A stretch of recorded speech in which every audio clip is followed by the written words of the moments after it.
How to recover permanently deleted files on Android.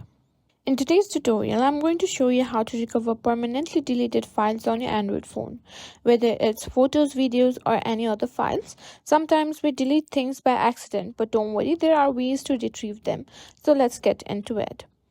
First things first, let's check Google Photos or Google Drive, as Google automatically backs up your photos and videos to the cloud if you've enabled backup. Open Google Photo Stores, tap on the Library tab, and simply check on Trash or Bin folder. Files are stored here for 30 days before they are permanently deleted. If your photos and videos are in the trash, you can easily restore them by selecting the file and tapping Restore. Next, if you use Google Drive to back up files, you can try retrieving your files from there as well. Go to the Google Drive app and tap on the search bar and search for the file type you're looking for: photos, videos, or documents. If you've synced your files, they might be there. If you've simply sometimes deleted it, simply tap on the three bars and simply search for trash. You can here find all the files that have mistakenly been deleted.